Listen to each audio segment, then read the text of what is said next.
I'm playing a dangerous game. Drinking What's tea that? next to the computer. Do we trust me? Oh, by the way, Riverside, which is the service that we record on, has a new feature that it will animate your clips. Oh, God. And so remember on your birthday when you ruined your laptop, I was doing the OpenAI animations like the Studio Ghibli and the G.I. Joe and everything. Riverside now does that for clips. So hopefully we can post you in Studio Ghibli actually ruining your laptop. Excellent. Can't wait. Yeah. That's a moment I hope I get to relive over and over again for the rest of my life. Isn't AI magical? It is. Isn't it great? Isn't the robots fun? may kill us, but at least we get some good content.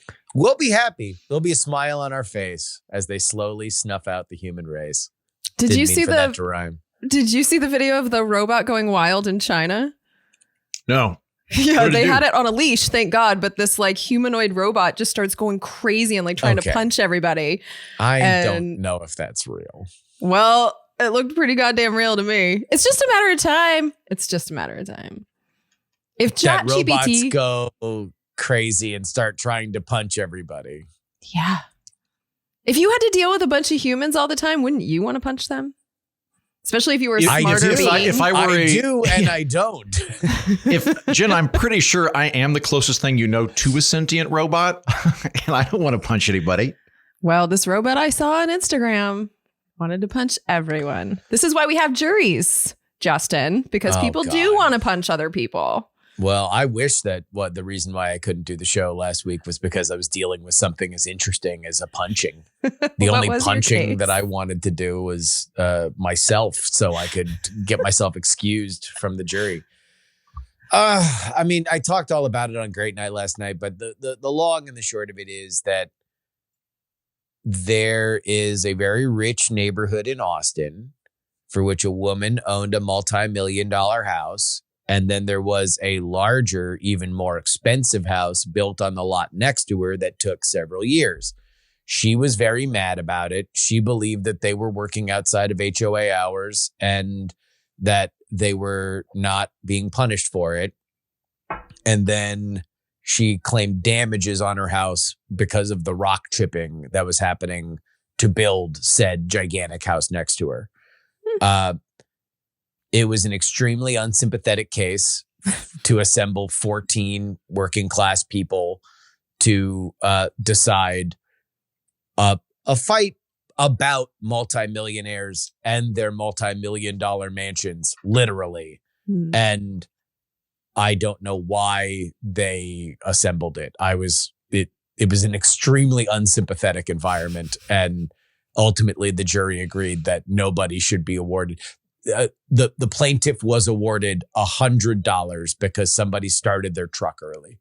We thought that they started their truck early, so we gave her $100. She was seeking anywhere between 50,000 and whatever else we thought in punitive damages we should punish the general contractors for. Oh, God. Yeah, that doesn't sound fun. No, and I realized it was going to be really, really dumb. Wait, was it at least interesting? Like, did she come on and scream? And like somebody held her back and they're like, Diane, no. Or was it just really boring housing law? It wasn't even housing law. They really tried to run this as she was a very sympathetic person who had her life ruined because a gigantic house was being built next to her. And she was... Look, I'm sure if she lived next door, A, I'd have a multi-million-dollar house, so that's awesome. 2, I'm sure that she would be very nice, and I would have fond feelings about her. It seems like people in the neighborhood like her, and so that's good for her. But she was not somebody for whom I, or apparently the rest of the jury, felt like couldn't just weather this. Like, yeah, it sucks. Somebody, for one time in your life, there's one lot that is next to your house and they are building a house next to it. Sucks. Want to know what also horrible. sucked? I've lived through that multiple times. It's horrible. It's bad. It's bad. You want to know what also sucked? The road construction that I had to drive through to commute. to be on the jury to adjudicate that. So do I get $2 if we're setting the bar of how much you get for being near construction? Like, I don't know. It was very stupid. So was she arguing like, okay, damages from the chips? If there's literally like rocks embedded in her house, I'm like, all right, fair. You should compensate her for that. But in terms of the noise, I'm very sympathetic to the noise thing, but they do have noise rules where you can't start construction before 8 a.m. You can't go after 5. They were abiding that? Is everybody in agreement? She alleges that they were not, although I suspect my point of view from the jury is that she was including cars driving onto the lot in when she was saying that they were working before or after hours. So they there's also a arrive relationship at 7:30. by how early or late you're going and how long the project drags on. That's the other thing, is that it's like, look, you can only have it like one of two ways. Either that you need to very strictly put them within the windows of the time that they are allowed to do stuff, or complain about the fact that it took forever. It can't be both. I mean, it can be, whatever. Like, here was the other thing that made her there were two things that made her extraordinarily unsympathetic. One of the charges that she was alleging against her defendants was trespassing. The trespassing that she was alleging was not a human being crossing over her boundary, but rather a robot, dust and music. Amazing. Dust and music trespassed over her property line. Did she have a lawyer? Oh, yeah. Yeah. He was a good lawyer, too. He was good at his job. Although, again, it's just hard to be sympathetic when, again, it's like there was a dude who was taking the bus to this every day, right? He was a retiree who worked his entire life installing alarm systems, and he was taking the bus in for 9 to 5. That's when we were supposed to be there, 9 to 5. And the plaintiff's attorney, in his closing arguments to illustrate how people need to play by the rules, says, you know, I have a classic car and I can't just drive that classic car as fast as I want. I have to take it out to the Circuit of the Americas, the F1 track in Austin, to drive it as fast as I want. What a very relatable metaphor. Yeah. What a very, very relatable analogy. Here. Like, go to a judge. A judge is going to look on the exact letter of the law. Don't drag a bunch of people in here so we can hear about these problems, especially when you couldn't prove any, and she couldn't really prove anything. She said that the damages were that her columns were cracked, which they were. She had pictures of the columns that were cracked. She didn't have any pictures of the columns beforehand, which are kind of necessary if you're proving that they were cracked at the time that you say that they were cracked. And then also she says a pipe under her house was cracked and she needed to have a plumbing company tunnel into her foundation to replace it. And she had already done that at the point that the trial happens. But then her own expert witness said there was no damage to the foundation by way of the drilling that they had to do into the mountain to build the house next door. And so I'm like, what are we doing? So there's no damage to the foundation, but the columns are cracked, but I can't prove that they were cracked at this time. And there was a problem with your plumbing, but she never had any problems with her plumbing. No problems with like water pressure or anything. She just was upset about the construction and looked for everything that could possibly be wrong and found that she had a cracked pipe. And it's like, I was angry. I was very, very, very angry throughout this entire process.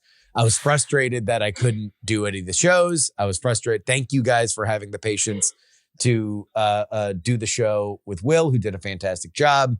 But yeah, I was not having a good time. Justin, how many days who was your jury foreman? The trial was from Tuesday to Friday. Oh. We literally ended our final question of deliberation. Like the judge came in and was like, how far are you along in your deliberation at like 5:10? And we were like, we are answering the last question. She's like, okay, if it was anything before that, I would have had you guys come back Monday. That's one of the things that bothers me about juries, by the way. I've talked to some attorneys about this, and there is a big fucking push on juries to get things settled by Friday at 5. Yes. So it'll be like a murder trial. And so it's like, I don't know. I'm not sure I want this guy to die. I'm not convinced that people are like, God damn it, Terry. It's 4:30 p.m. on a Friday. Just he's guilty. Just fucking vote guilty. That was kind of me. I wasn't pushing for people to change their minds, but I was very, very insistent that we just vote. We should vote on these questions. We had like 5 questions that we had to get through. And there were some folks that really wanted to discuss and debate. And I was like, if we are not voting, we are specifically dealing with issues that people that are affectable votes need to know about. That should be the only thing that we are talking about, because we should be getting to the end. And it was pretty clear early that it wasn't going to go well for the plaintiff.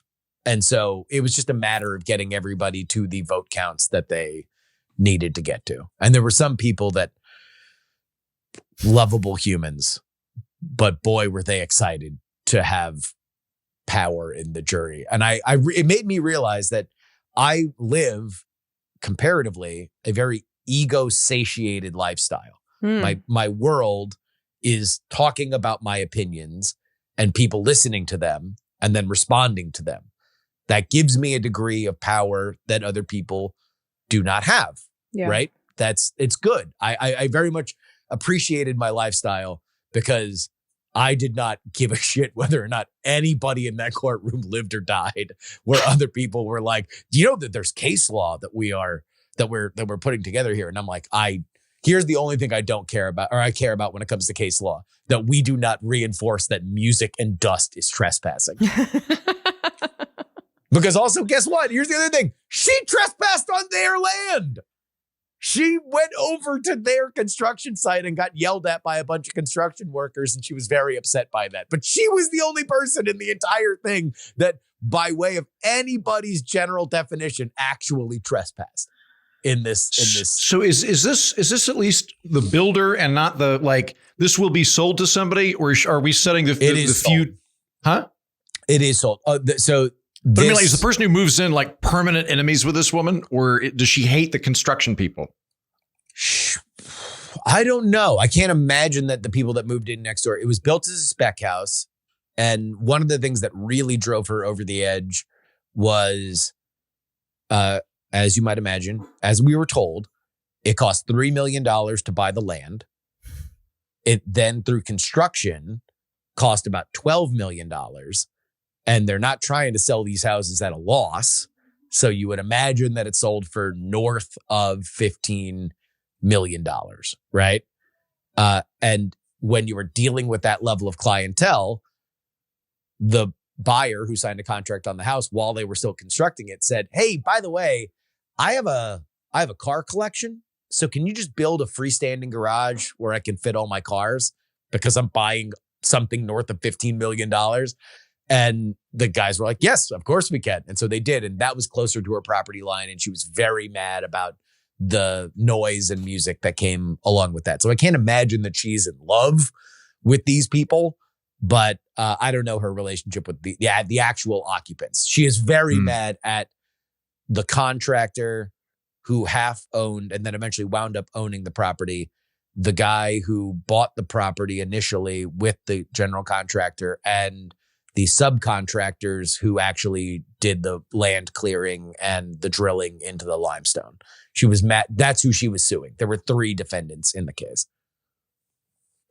Yep. Wow. She sounds real sympathetic. They should like invite you guys over for dinner. If it's like we could assume she's probably got a $10 million property. I'm guessing it's not any, at least $10 million. I looked it up. $3 million. 3. Okay. Yeah. Okay. Have everybody over for a clam bake. Maybe have some brisket. It's Texas. She lives alone, and she is a divorcee from dogs, actually. She is a divorcee from Napa.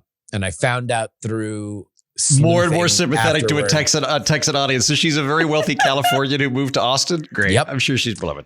And she had an ugly divorce from her husband where they had to sell their winery. At some point in the divorce, they had to sell their winery.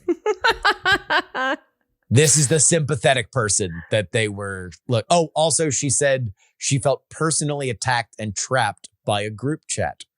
The HOA tried to put her and the general contractor on a group chat to solve the problem. And she refused to talk to him, and then said that she felt personally trapped by the idea of a group chat because to be my opinion from the jury, she didn't understand what a group chat was. So she just saw the HOA person talking to her, and then the general contractor just jumped out of the digital bushes and said, "Ah!" And she was like, "Oh, why am I being attacked?" You'd think that cutthroat Sonoma wine industry would have blooded her a bit for that, but I guess not. A week of this, man. Like, did it make you miss politics? Oh God. All I wanted to do was my job. I just wanted to sink into the world that I have come to know as home and leave this bizarre, legal horseshit behind. Well, welcome home. But anyway, we also have this.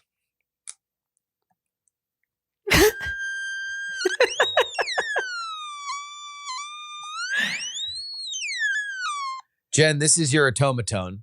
I was so excited. It's so tiny. I thought they'd be bigger. No, something I've heard a lot. I decided to take it out of the packaging, so either you can have it when you come back, or I can send you. If you are in desperate need for an Otamatone before you leave for Spain, I can send you another one. This one came in from a listener. Hold on. I think it can live on set until I get home. Yeah, Jacob sent this. So this is Jen's Otamatone. Thank you, Jacob. I will keep it safe for you. And for the record, the mini documentary of the entire Otamatone adventure will go live on the We're Not Wrong YouTube today. So as you are listening to this, it will likely already be up, and I'm sure we'll post it on our social media as Patreon. well. And Patreon, and we will we had an absolute blast. Big shout out to the videographers Sean and Henrique who shot everything. It was an amazing, it was such a fun night. It was worth it to wake up at 4:30 in the morning and get on a plane back home. Yeah. He was on the way out there. I was starting to calculate the costs, and I'm like, the Otamatones weren't actually the most expensive part of this experience. No, but by the end of it, I was like, I'm still glad we did this. This was fun. This was a weird, like, as I'm getting older, I'm a little bit worried that I'm slowing down in terms of accumulating funny stories. And then as I was flying back from Indianapolis, having gone to an Otamatone concert with my good friend Justin Robert Young, was like, all right, I'm still banking this. I mean, even that if it's one not made happening. the local news. So yeah, I made the local news. It's the closest Justin and I have ever looked either like Wes Anderson characters, or probably more accurately, people at a Christopher Guest mockumentary. Yes. I think we probably looked like that. It was fun. It was a good time. And one more gigantic thank you to Leslie Baker, the director of the band, as well as the real stars of the show, the kids, who, I don't know how you felt, Heaton, when we were on the way out there, but there was a moment, especially when we got to the school, where I was like, oh, are we ruining a thing that these kids have looked forward to for 8 years? Because it's a junior, senior high school. So there are kids that have been in that band with that band teacher since they came out of elementary school. And now this is their senior spring show. This is the last time that they will perform with that band. And I'm like, are we ruining something? And I was very happy to hear that there were nary a long face among all the kids. They seemed to really get a kick out of it. I think what if we're percentage up, thought you were cringe? We'll never know. But just vibes. But seems to me like maybe 15 kids thought it was awesome. The rest were somewhere in the middle, and maybe 2 kids thought it was horrible. And I look at net, right? On net, knocked it out of the park. I mean, look, Jen, I know as the bi-coastal elitist, you don't really have a natural feeling for the flyover country, but this is rural Indiana. Like, sounds this great. Boone County, Indiana. Yeah, this is not exactly the audience. Heaton and I were more dressed up by a factor of 1,000,000 than everybody else. I mean, I was wearing a tuxedo with a medal. Yes, we were aliens landing in Boone County, Indiana. So I think they were very earnest. They thought it was a very silly thing. I assume that the kids thought it was a fun challenge, and it also included a bunch of other kids that did like a lightsaber battle for it. So everybody seemed to have a good time. I don't know how cringe we appeared. I think it was more like the Kool-Aid Man showed up. Like it was just a weird. I would thing love that that. happened. Yeah, Yes. I wouldn't find Kool-Aid Man cringe. I just didn't know, like, if I was thinking more like, were the kids like doing this but kind of too cool for it, or did they lean in? And it sounds like if they were lightsabering, it sounds Yes. like most Oh, of I them think they leaned in. I think leaned in. I think there's a lot of supposition going on here, but I think the kids went, oh, this is cool. Somehow we got on the radar of some kind of program, and they're going to send us a bunch of goofy instruments and then fly out and watch us. Like I think they understood, like, oh, we somehow got on the radar of something bizarre and we're all participating in it. But they seem to be having a lot of fun with it. We set That's an great. entirely unrealistic expectation for these children about what podcasting pays. Yes. We showed up That's what we did. in a Yeah. limousine. Justin looked like he was about to like fill in for some knockoff version of The Price is Right circa 1975. I looked like I was about to perhaps buy a boat from a retired admiral. We looked very, very, you look at the stats on what kids at high school, what to do, like influencers really, really high. So I'm guessing podcaster now, they're like, podcaster, way to go. You know, I'll drop out of college, just become a podcaster. That's the way you make money in this world. Mhm. Podcasting. I mean, these guys pulled up in a limo, bought $400 worth of silly novelty instruments, and then got the local news to pay attention to us. It was Pretty good, guys. Yeah, I think that they assumed we were probably a lot richer than we actually are, but it was well worth it. It was money well spent by the end of the day. I love it. Good job, boys. Bringing joy to the world. And then I had to proud go of to you. stupid church. And the joy is gone.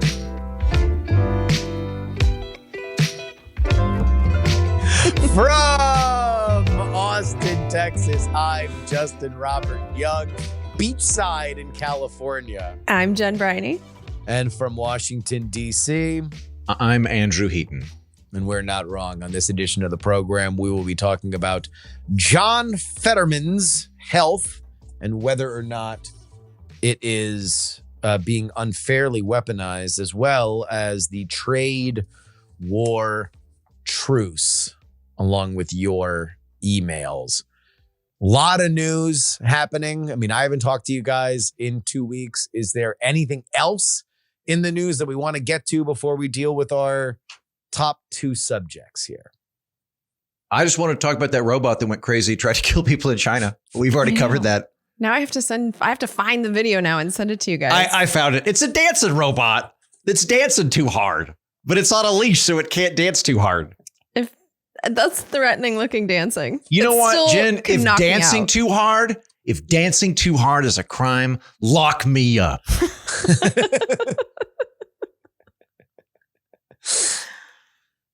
You got nothing on the Qatari plane, Jen? I mean, it's more mask off corruption from the Trump administration. Shocking. Like, it's just another thing to put on the list.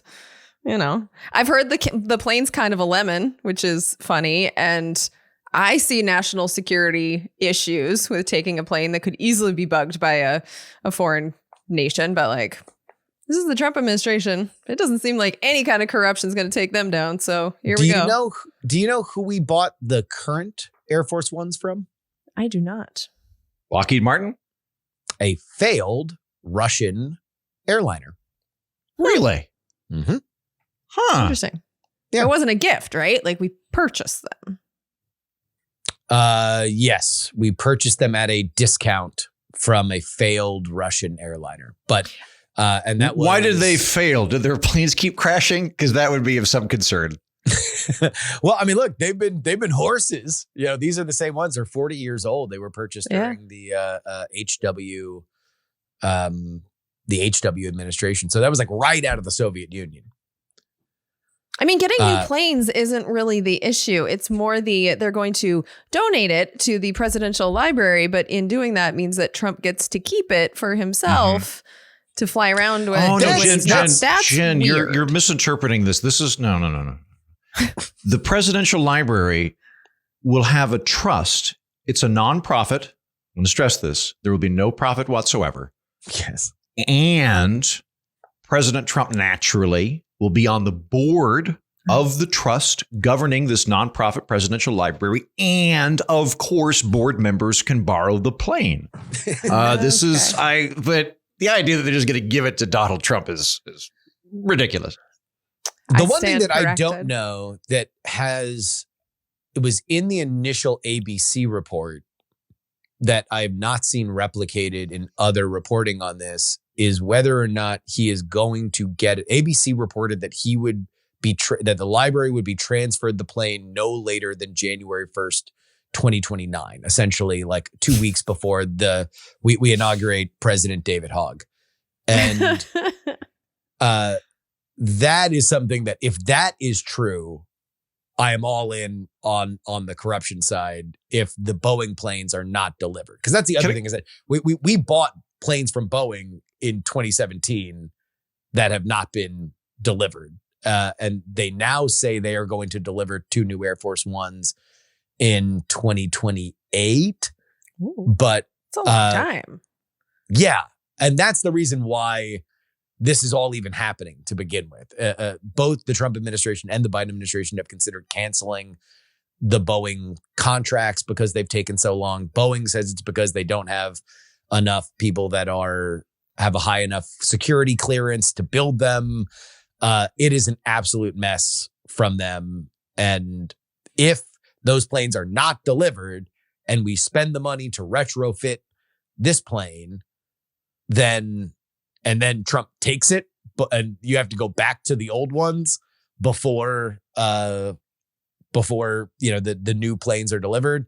That I think would be self-dealing of the highest possible order. If he leaves it for President Hogg, then I think that it's probably less of an issue in my mind. Yeah, Aren't we getting that's into the part that I think is the corruption is the after. Him getting it after. Yeah. Aren't we getting into emoluments territory with this? I recall during the first Trump administration that emoluments were like, he got elected and everybody went, oh, I got to look up emoluments. And like everybody like looked that up in the dictionary and was like, oh, yeah, okay, maybe.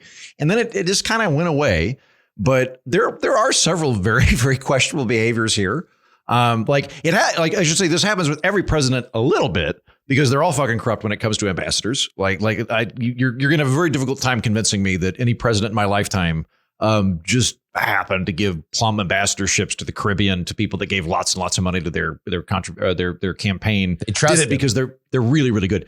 So there's a sort of base level of corruption we do with purchasing ambassadorships.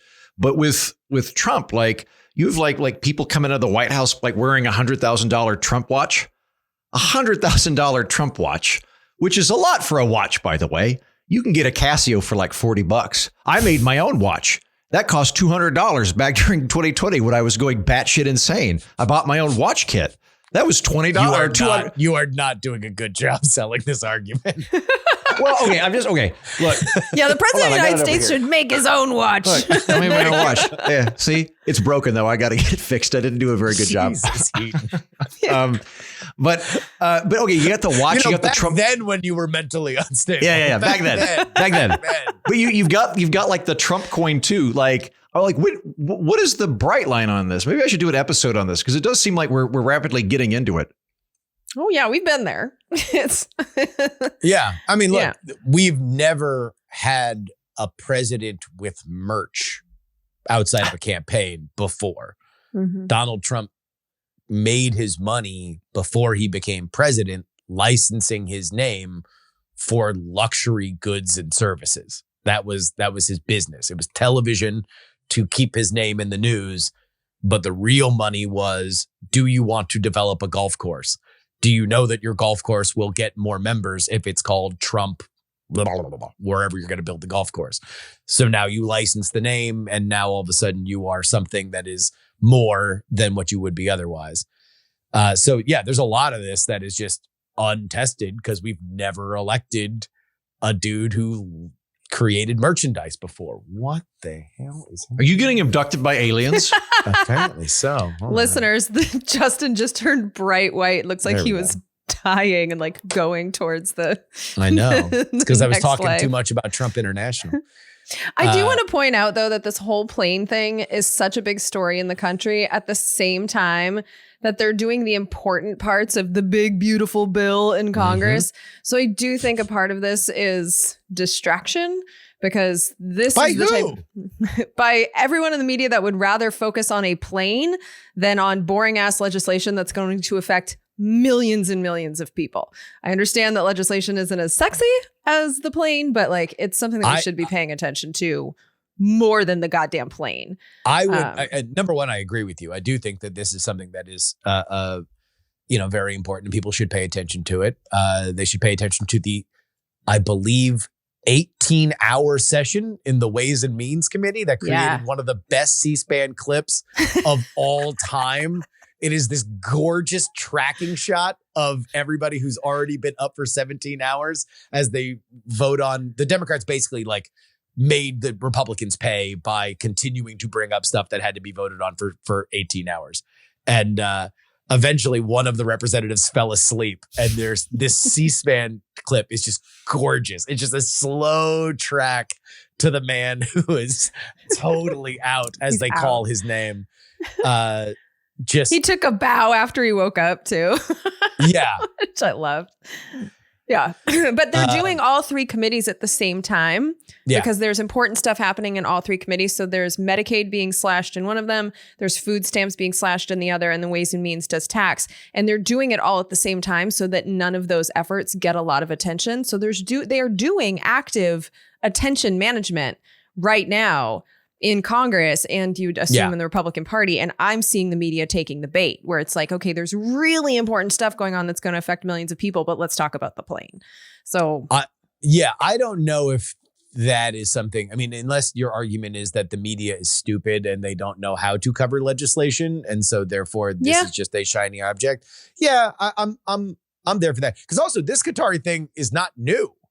It's like it was reported by the Wall Street Journal in the beginning of May. The gift side of it is new, but also we don't know exactly, like the Trump administration says this is not a gift, that he's not going to take it until after the Boeing planes are delivered, at which point it's much less of a story than it would be if he was going to take it as soon as he left the presidency.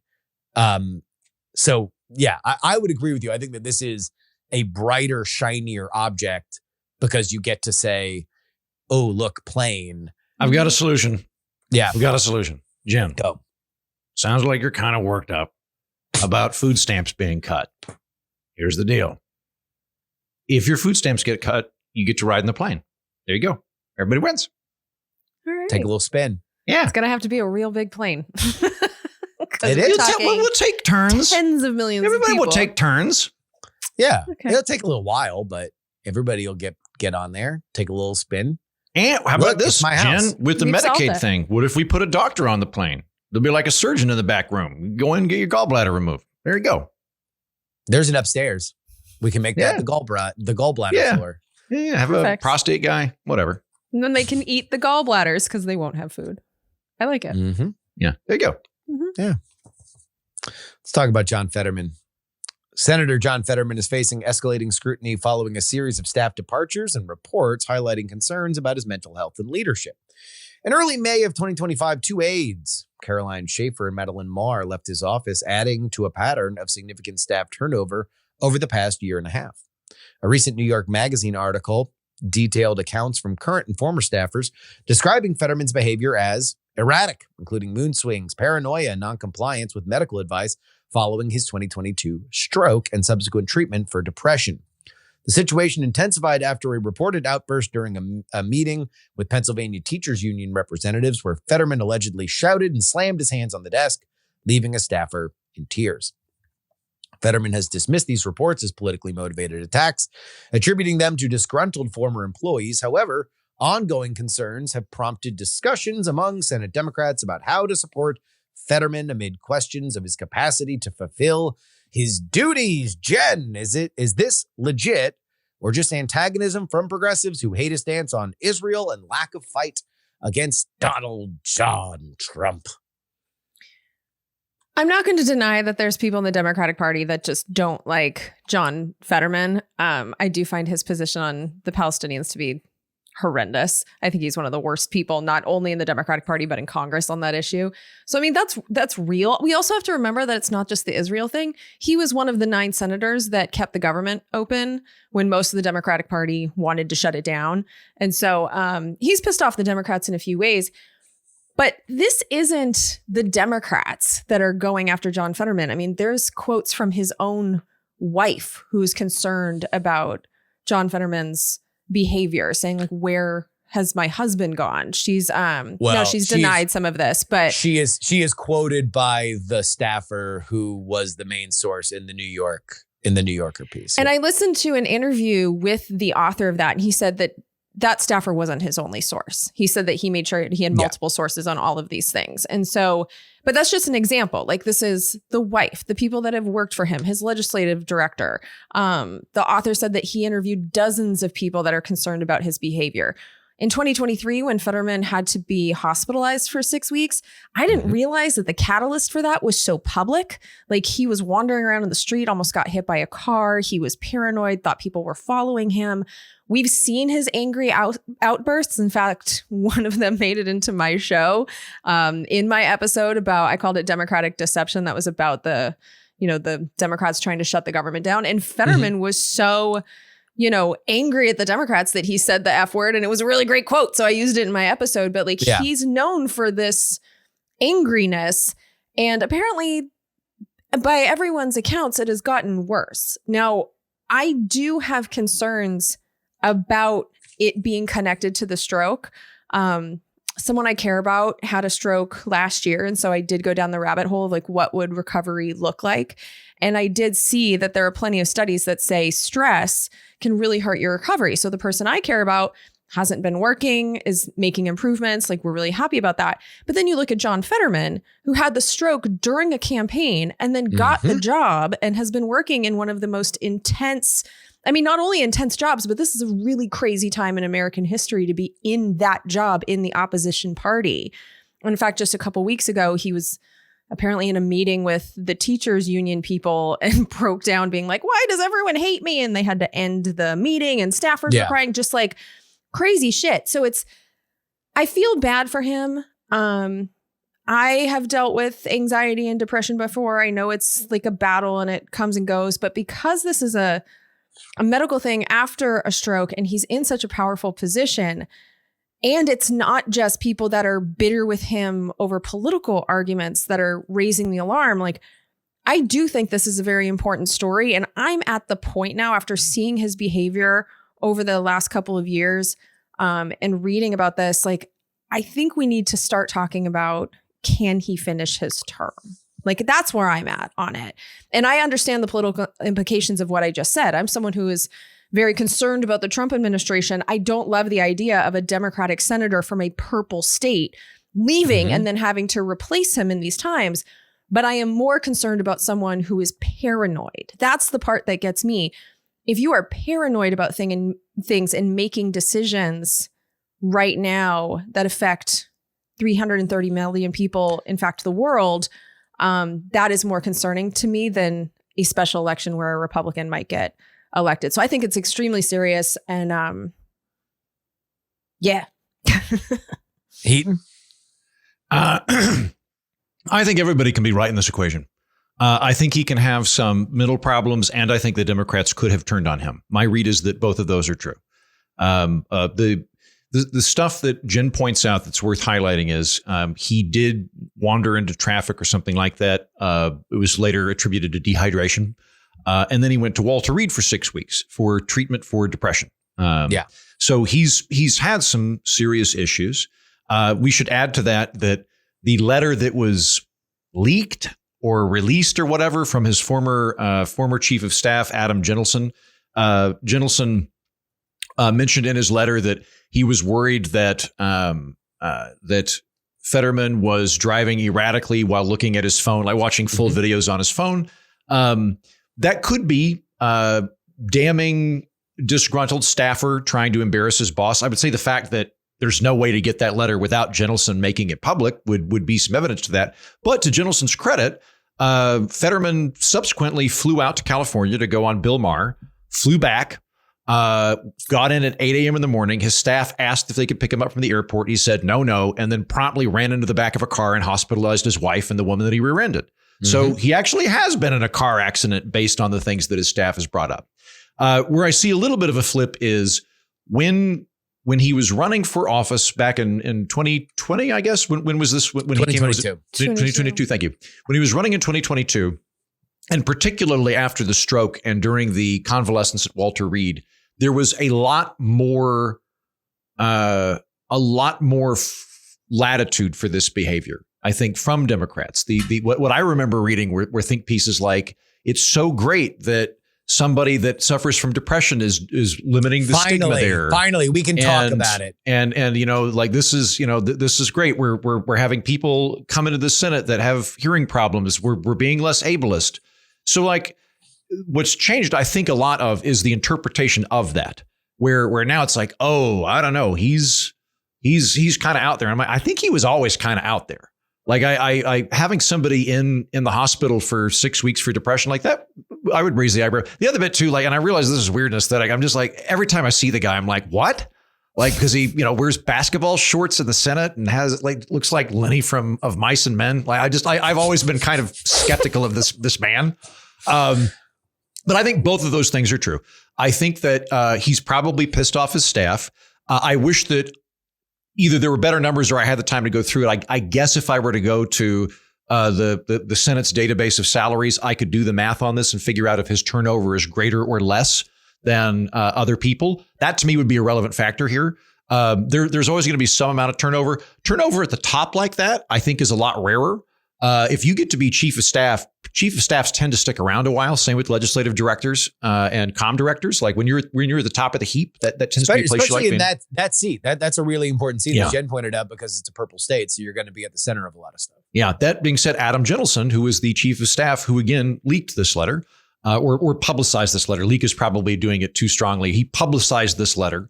Adam Jentelson is not a PA guy that came in with Fetterman. He's a Washington guy. He came in with John Kerry and then John Edwards. He was a speechwriter for John Edwards, worked for Harry Reid. He's a Washington dude that got brought on, I think, during the transition team.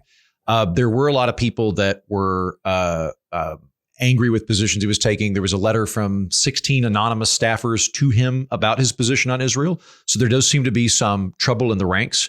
One thing that I did look at is his attendance record and his voting record. And he's missed, hold on, I've got the data here. He's missed 55 Senate votes since November 24. And he's missed 29 so far in 2025. And that would make him the third highest missed votes among senators during that period. So back during the election, he was the number third senator in terms of missing stuff. You're like, number three's not that bad. Who were the first two? J.D. Vance, who is actively running a presidential campaign, and Tim Scott, who was running a ridiculous presidential campaign.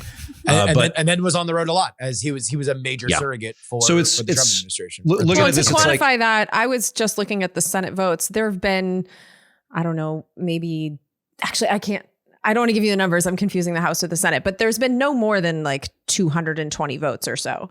So it's a significant portion to miss 30 of them. Right. In fact, it is. I can check right now. So looking at that data going, okay, so if people that weren't running for president, he has the highest amount of missed votes. I think this was always a problem. I think that there were a lot of people that were supporting his campaign back in 2022 who were like, I would rather have a guy with very questionable mental problems than have Dr. Oz. Mm-hmm. And then as the threat of Mehmet Oz recedes into the background of Senate history and Fetterman does his own thing as opposed to being a particular thing, I think that latitude and grace that was extended to him is being taken back. But I think this has always been an underlying problem. Yeah. There's been about 240 Senate votes. So that's... I'm going to go ahead and pin myself with the Consistency Award because I would like to take a victory lap for being really uncomfortable with John Fetterman running for office after he had a stroke. Yeah. I was in Pennsylvania at an event that he missed, and his staff lied to me as to why he missed it because he was lying to everybody, including his staff, about why he was missing stuff because he was in the hospital for the stroke. He then had a very public recovery. He had one of the most awkward moments in debate history where he was, he shouldn't have been on television. And he until that debating. moment, it was the worst debate in American history. True. until last year. But yeah, up until that moment, it was pretty bad. Up until that moment, it was as bad as I've seen. I was deeply uncomfortable with him running. And can you describe it? Because I don't remember that debate. What happened? He began with "Good night, everyone. Thank you for coming." Okay. he began by giving closing remarks. And it's this weird thing when you listen to John Fetterman from that period, it's very bizarre. There's a really uncanny valley effect going on, where he would, how do I put this? If you don't speak English, he sounds just fine, but he would leave out key words or he would add in words of I've always been pro-life. And you're like, no, John, you're pro-choice. It would sound fine, but he would say something different. And you could infer from context and from his prior positions that he left out a no when he should have said yes or whatever. And it again, the body language and the locution were okay, but there was something going on with the pipeline of the vocabulary. Yeah. Okay. Now, that being said, I do think without the stroke, and if he were to have recovered from the stroke on a level for which the medical community could agree, I think he's an extraordinarily talented politician. And I think he's probably somebody who looks a little bit more like the kind of politician that the Democratic Party is going to have to mint, whether or not you agree with everything that he says, specifically in terms of being able to speak to working class voters in Pennsylvania. There's a reason why he built a coalition. There's a reason why he understands that he doesn't want to go hard on Trump, because he sees as many Trump signs as he sees where he's at. And that's the sign of a politician that's in touch with the people that he is actually representing. All that being said, I do have tremendous worry about him. And I do wonder about the lessons that we learn about Mitch McConnell or Dianne Feinstein or anybody else that ages to a point. I mean, we're about to get into this book about Joe Biden's going to come out, right? Original Sin by Alex Thompson, and then whatever bullshit Jake Tapper added to the end so he could get his name on the book. Fuck you, Jake Tapper. We're gonna, you know what you did. Well, no, look. All right, look. Alex Thompson actually reported this story from the very beginning. And then Jake Tapper, who is a television man whose job is to have his head symmetrically reflect light and not actually report things, now is on the book. And it's like, okay, he obviously brought some sources on that is going to make the book better. So I'm not going to totally say that he doesn't deserve to be on there. But anyway, I know this story because Alex Thompson reported it, as well as a few really, really brave women at the Wall Street Journal that reported on this stuff when they were actually getting thrown into the wood chipper by the White House for it. That being said, we're going to have this big, long conversation about what it means to hide mental and physical frailty for political gain. That's the conversation we're going to have. We're probably going to talk about it on the show in the next coming weeks when the book actually comes out. And when we do, we have to look at what's happening now. And we have to draw a line, especially in Congress. You guys know, Heaton, you were in Congress. Jen, you cover Congress. I talk to people in Congress on a regular basis. There are some people that cheat on their wives, or they're alcoholics, or they sleep with their staffers. There's a lot of gossip, right? But we got to figure out where the line is on things we want to say out loud and things that are kept hidden. Because if we hide things like the stories that are out here about Fetterman, where he legitimately seems like he's not in his right mind, where he's freaking out and he's acting emotional on a level that you had not seen him before, where his wife is worried about him, where it does seem like he's driving erratically. There was a thing about him not hydrating. I mean, the most damning part of that New Yorker piece was just the block and tackle of the doctor told him to stay off social media and to hydrate. And he's not doing either of them. And then he was getting off of his medicine, which is something that often happens in depression situations where you feel better. So you decide you're not going to take your medicine. And then all of a sudden you wind up spiraling back. All that being said, I think he'd still be in the protective cocoon if he was not as pro-Israel as he is. I do think that that's the issue that animates him from progressives that ironically now are coalescing around Connor Lamb, the guy who was thought to be too milquetoast and middle of the road that John Fetterman gleefully ran over with the progressives cheering about it, because then he was this like heir to the Bernie message. And now he's not. And I do think that part of that is why this is being thrown into the street. But whether or not I think that that's the right motivation, I'm glad that it is.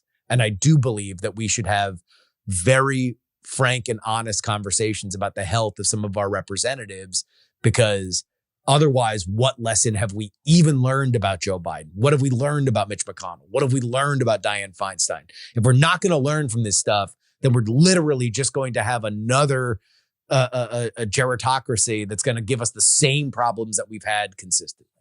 I mean, I agree with that, but I think we also need to give the progressives some credit here, because in this story, they're saying stuff like they're just, political actors and they just want to get rid of him because of his Israel stance and like whatever. They could also be concerned about the same exact things we are, because they were also some of the people that were concerned about Joe Biden and concerned with the lack of a primary. And they were the ones that wanted to primary him. So we should also see the progressive stance as probably having the same nuance that ours has. And it would be one thing like that. I know that when he first went into treatment, these were the people that were saying, this is great because he's leading by example. He's getting the treatment that he needs. I feel the same way. It was like, I didn't hold that against him. What I'm holding against him at this point is he's not maintaining the treatment while still in a position of power. Like, that's my concern. Like, if he was taking his meds and, really working on this, like in one of the parts of the interview I listened to, it was whatever the New Yorker's podcast is, but it was an interview with the author of that article. And I have completely lost my train of thought. to just interject something very quickly to make sure that I know, right? To make sure that it'll come back. So Fetterman's responded to this several times and said, my staffers do not have access to my medical records and do not have access to the medicine I'm taking. So there is a possibility that some of this is inferential rather than evidentiary. That the staffers are going, I don't think he's on his medication because I'm seeing his behavior, as opposed to, I know for a fact he we give him pills and he hides them under his tongue and then he spits them out in the trash can or something like that. So it's possible. Which is fair. And I remembered what he told the interviewer, because the interviewer was trying to kind of empathize with him and be like, we know that depression is a lifelong struggle. And Fetterman fought back against that, saying like, oh, no, it's not. Like, I never had this before the stroke and I'm good now. And so the fact that he's not even acknowledging that this is something that he needs to continue working on is also a red flag, in my view. Yeah. If you are not acting in a way that the people closest to you, if you're making them worry, then politically, you are putting yourself in a situation where the people you represent might not trust you. And it is on John Fetterman to prove it.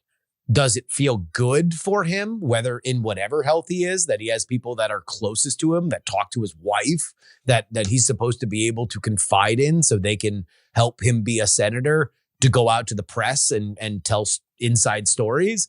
No, it probably sucks. That's probably not great. And I can understand from his perspective if he's like, hey, look, if a lot of you guys took this job because you thought I was a super true blue progressive, and now I am somebody that is not that. Well, look, I'm still the dude who walks around in basketball shorts and looks like he's a pack of half smoked Marlboros. Guess who that votes for now? It's not, Bernie, you college kids. It's Trump, and so that's I'm representing the people that I am coming from. But I don't know. I do think that there's enough here to say something's going on, and I would rather err on the side of caution, because I know that the incentive in Washington is to hide vulnerabilities to protect power. So I wonder if we need to think about the mechanisms that we have in place for this kind of thing. It seems to be a bigger issue now because we have a population that's living much longer and people that are living much longer. So it's something we're going to deal with more than we did 50, 100 years ago. By the way, the first time I came to DC, just as a little kid, we went to Congress and I saw Strom Thurmond vote. and it looked like two bouncers hauling a skeleton into the Senate. It was just a tiny little racist skeleton that like came in and was like, habba-dabba-dow, oh yay. And they like linked elbows with the scarecrow and took him back to his coffin. Dianne Feinstein looked pretty similar to that when I saw her vote. Yeah. Well, there is this natural tendency for the office to rally around the person. I've seen this before, not in various circumstances. I've seen this where you're if you're a good boss, your staff deeply cares about you and is trying to shield you and your reputation. It totally makes sense. There's also a little bit of self-interest there of our guy leaves and maybe we get replaced, but that's going to happen.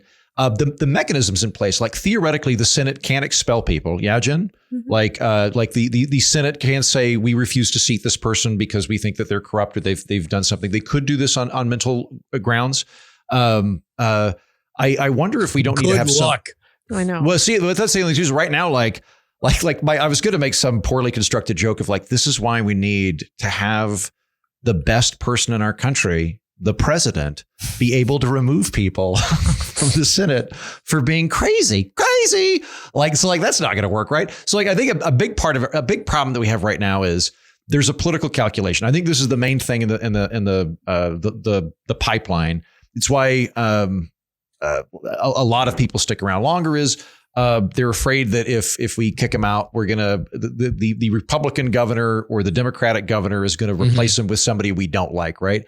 So I almost wonder if we need to have some kind of provision in the Senate and the House that's like, if you go senile or crazy, your chief of staff just inherits the throne until the next election. That way there's at least less push to like, we got to just fake this until the next election. Otherwise, they'll appoint some dude we hate.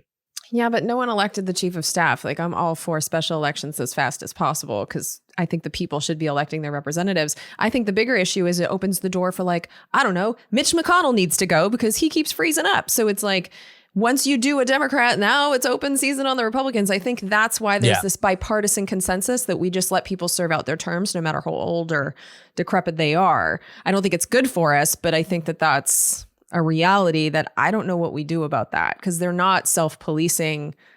They're sick and elderly since there's so goddamn many of them. By the way, in Kentucky a couple of years ago, there is currently Andy Beshear, rising star in the Democratic Party, that is the governor of Kentucky. And so you would think that if Mitch McConnell fell down and died tomorrow, that he would get to appoint the senator, and he would.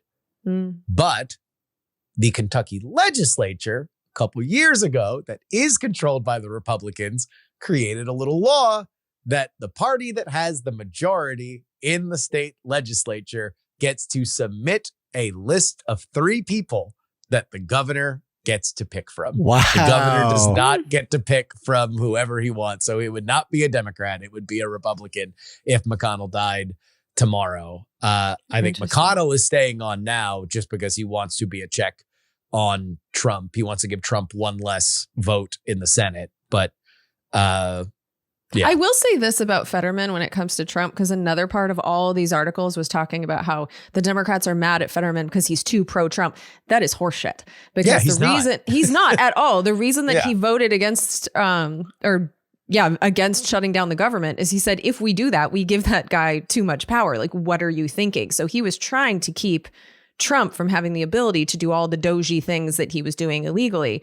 He would get the power to do that if the government shut down. So the whole idea that he's some like Trump partner because he had dinner with him, that's insane.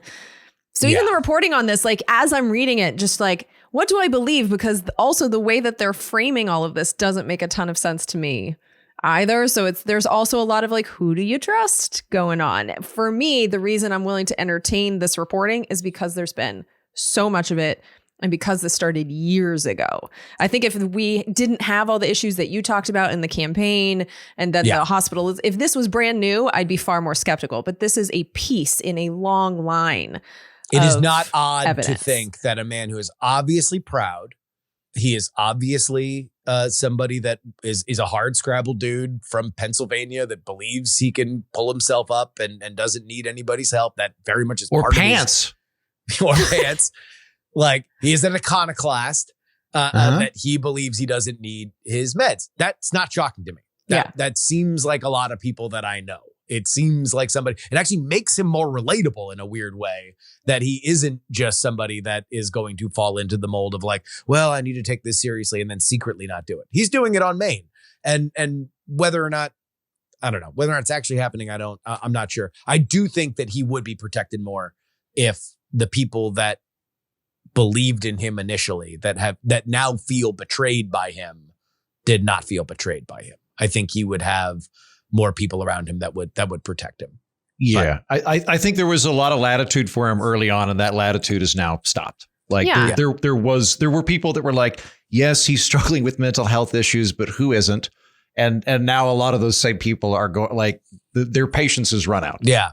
Well, he got elected on being Mr. Relatable, but he needs to be Mr. Responsible. And that's what we're missing here.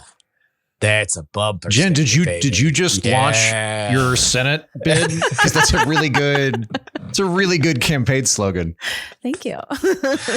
Patreon.com/We're Not Wrong is where you need to go if you want to get a bonus episode of this show. On this week's edition, Jen will be going one-on-one with all the fucking Utah people she pissed off. I don't know, like, I haven't even listened to the Patreon episode. I don't know what'd you say about the Utah people? That they're not number one in the country. If Utah was ranked in the middle somewhere, I wouldn't have said anything about Utah, but it being number one, get out of here. That's basically what I said. And I pissed off Utah. You did. Anyway, but imagine that for like 45 minutes. Like, yes, Jen was accurate in her assessment there, but it was a bit longer. It was a lot. Jen, what county in California are you in right now? LA. LA County? Okay. Mm-hmm. But I was raised in Orange, so. Where she was raised in Orange County now is listing $100,000 a year as low income. We will discuss how and why that is the case on the Patreon episode, along with the emails from Jen's horrifyingly racist screed against the Mormons. Oh my God. I think that's the one thing I did not bring up, if I remember correctly. I think Andrew she did. She said they have pumpkin heads because they're inbred from the polygamy. That was a direct quote from Jen. That I did not say. Although if I was going to pick on one state, picking on Utah was probably a good one because they're really nice people. Like, I bet the emails were angry but kind. They were like very strongly worded tourist brochures for Salt Lake City. That's what I would expect. Like, how could you be mad? We have exclamation point. Have you seen our botanical garden?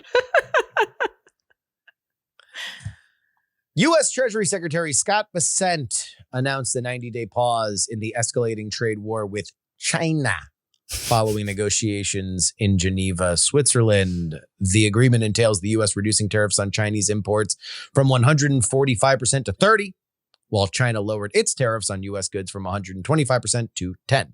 The temporary truce aims to provide relief to global markets and offers a window for both nations to negotiate a more sustainable trade relationship. Again, Bessent emphasized the need for balanced trade and the importance of stabilizing economic ties.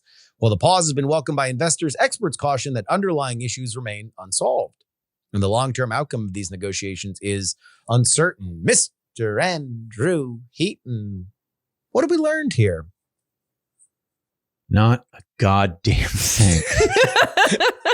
You know, there's one of my favorite clips that has come up a lot in this administration is the end of the Coen Brothers movie, Burn After Reading. And it's J.K. Simmons is the head of the CIA. So this entire plot just gets so convoluted and ridiculous. And so it's just him being briefed by his subordinate about how everything has ended up. And he's just like, what have we learned? And he's like, I don't know. He's like, well, I guess we learned not to do it again. And he's like, damned if I know what it is.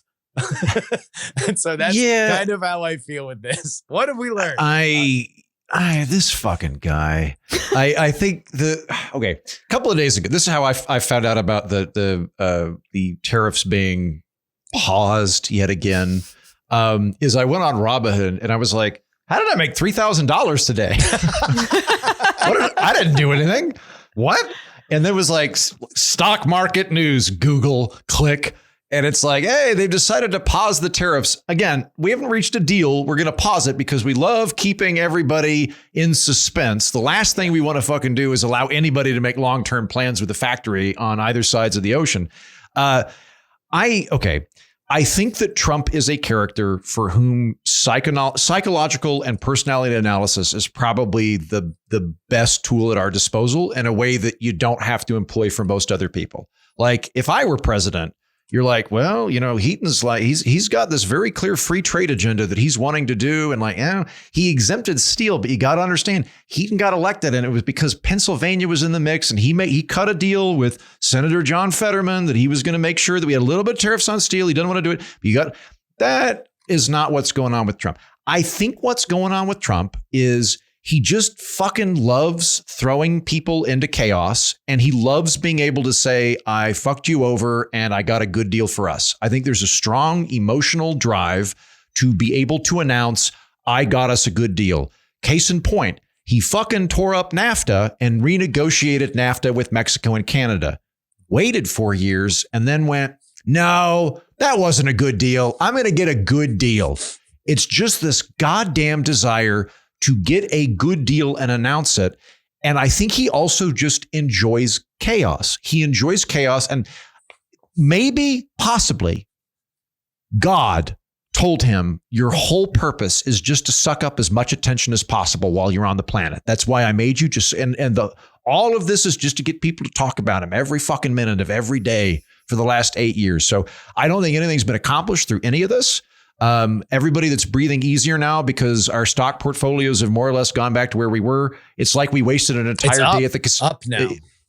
Is it? Mine's not. Yeah. It's like wasting a day at the casino and then breaking even after 11 hours and going, I won. Congratulations. You fucking wasted a day at Windstar Casino in an unair conditioned smoking basement. And you now broke even and you can walk out into the blinding sunlight. That's about where we are. I don't think anything's been accomplished. I don't think anything's been learned other than Trump likes making deals. Jen, what have we learned? So my take is similar but different because I don't think this is about making deals, and it's certainly not about good deals. I think that he collects wins. And so if that means that he has to create an unnecessary problem and then solve the unnecessary problem, then he gets to say, look, I solved a problem and it's a win. Because when I look at what he did in 2020, I think the reason he wanted to stay president is he could never admit that he lost anything in his entire life. He never says that he lost anything. So I think it's more about winning and losing than it is about making deals. Because like you said, he renegotiated NAFTA. That was his deal, the USMCA.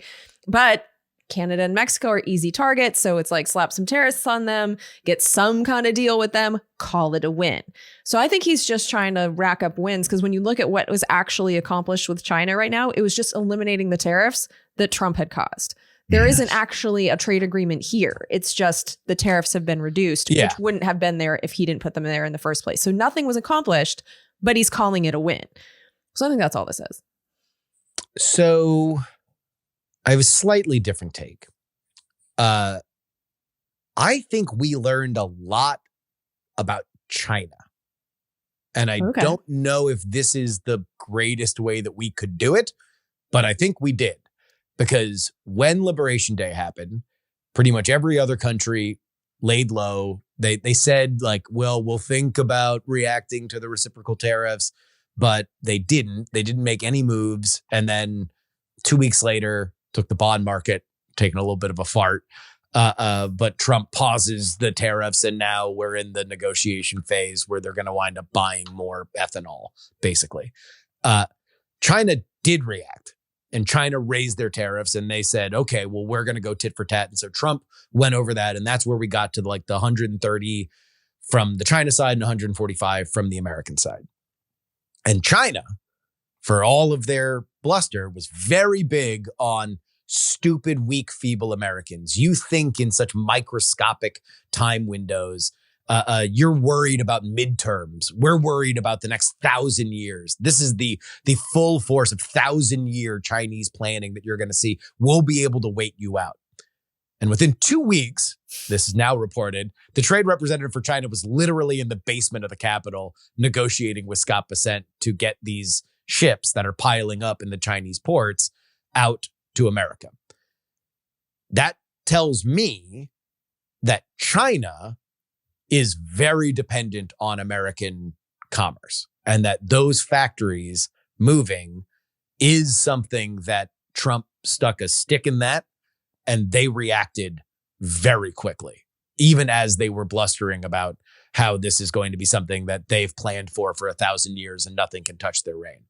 So yes, it is Trump solving he lit the house on fire and then put it out, and he wants credit for it.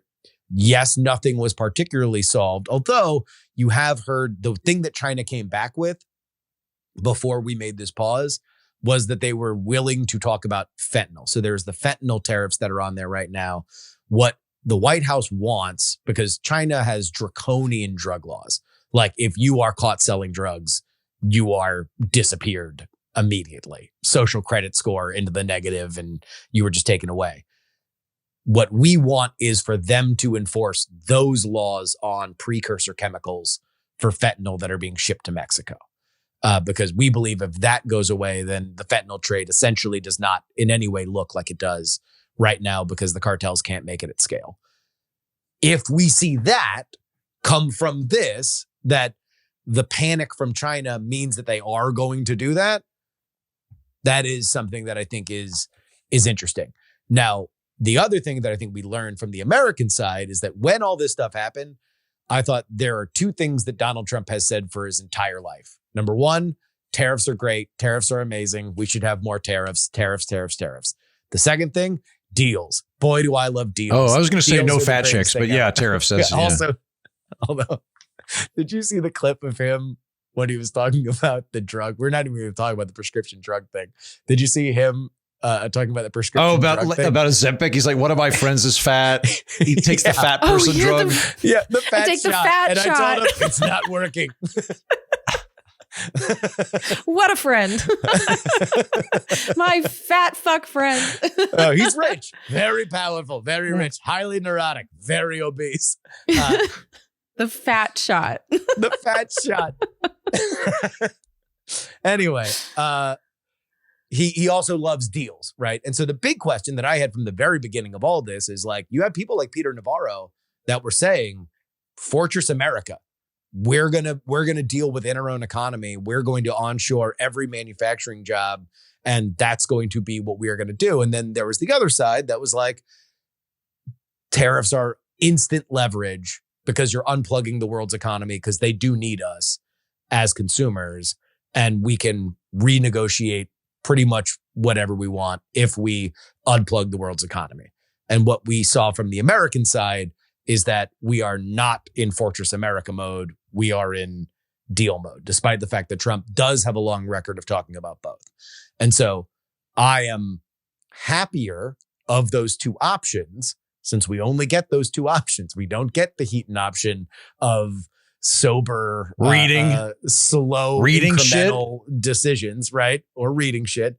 We don't get those. We get two options. Either we were building an economic wall around America for which we were going to have to suffer through the process of re-engineering the entire economy, which was going to possibly lead to a depression, or, well, less fentanyl, but we had to terrify the world. And if that is the case, I'm glad we live in the second one, whether or not it works, because the first one, I think, was extraordinarily dire and screwed up. So I was happy to learn those two things, because the other thing on the Chinese side, and I don't hear anybody else talking about this, I think this is a sign that they're not going to invade Taiwan, because they weren't able to handle Donald Trump's Liberation Day sign without coming to Washington and wanting to negotiate a deal. If they're looking at escalating trade relations to the point where, like, they can't handle their factories not humming for 3 weeks for no reason, like, how are they going to handle it economically if they really essentially go to war with America? Like, I think that there is, to me, I looked at that and I'm like, China's a lot more fragile than they want to portray if they came running over. And the other side of it is, you can't break their backs economically. Trump can humiliate Trudeau and run him out of politics in Canada. He can call any European leader, any name he wants, and eventually they're going to leave, and either they're going to be popular or less popular in their home country. Chinese politicians don't just ride off into the sunset and write memoirs. They get disappeared by rivals and are never seen again. So you don't get to just break the back of the Chinese. You have to offer them a golden bridge if you actually want this to be resolved in a shorter time frame as opposed to a longer time frame. And so I think that's part of the reason why it was nothing was immediately given back on either side, because I don't think that deal happens if China immediately has to capitulate. Now it's going to be up to the White House and Scott Bessent to get something out of them. It was really hard to do that the first time that they negotiated a China deal. They didn't get a ton of it. China reneged on a lot of it. And so it's going to be up to them to chase them down on all that. But those were the things that I learned from this. Well, when it comes to China, we do know that they're not this economic powerhouse that we're kind of told that they are. Like, if you know the details, they're having a really big housing crisis. It's actually kind of the opposite of the housing crisis that we're having, in that the Chinese built a ridiculous amount of housing. Like, there are entire towers that nobody is living in. There's people that have middle-class incomes that own like 5 apartments. It's insane. Yeah. But they saw them as good investments, thought that they were going to go up, and the housing market has completely crashed. And so the government's reaction to that was like, okay, we're going to be the manufacturing powerhouse of the world. And to a large extent, they're accomplishing that goal. But because of that, as soon as you shut that down in any way, that government's in big trouble. And so I think when we look at leverage, I think Trump was a little bit right in that we had kind of a lot of it, which is why they came to the table. I find your take on Taiwan really interesting. And I hope that's the case, because I don't want to go to war with China over an island that, like, I don't give a fuck about. That's mainly about like semiconductors. Jen, what if I tell you there are Mormons in it? Then will you care? No, she's sending the ships from Beijing today.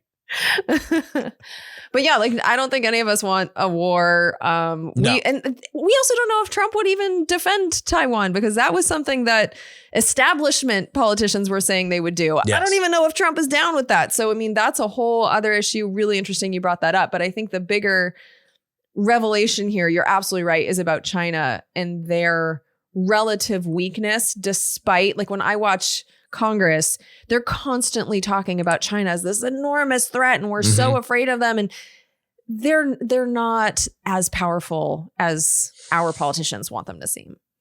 Well, maybe this data is old now. It might have been replaced. I don't think it is. At least when I was getting my master's degree, the largest trading partner with China was Walmart, not even America.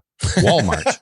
Walmart was the largest trading partner with China. Now that's 10, 15 years out of date. One would imagine, like, it might be Amazon now, but like, the brilliant analysis from Justin. I am going to steal this, as I do with so many takes from Justin.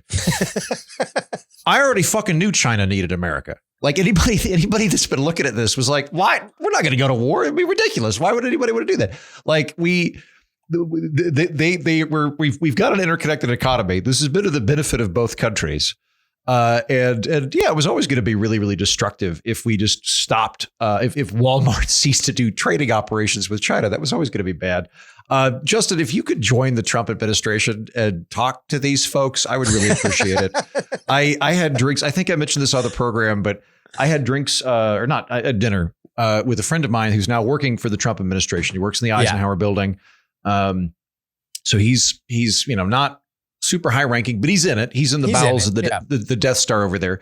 And we were having dinner the week of after Liberation Day. And I was like, looking at it going, it looks like a bunch of dumb shit. It literally looks like they don't understand the difference between trade deficits and tariffs. Like, they literally don't get that. And I was like, but I want to give you the opportunity to push back in my analysis here that we just have a bunch of dumb shits in the White House. Like, is there some brilliant 4D chess maneuver here that I'm missing, that they're doing this because they're trying to divert attention to this other thing? And he just kind of took a deep breath and looked down and went, they don't know what they're doing.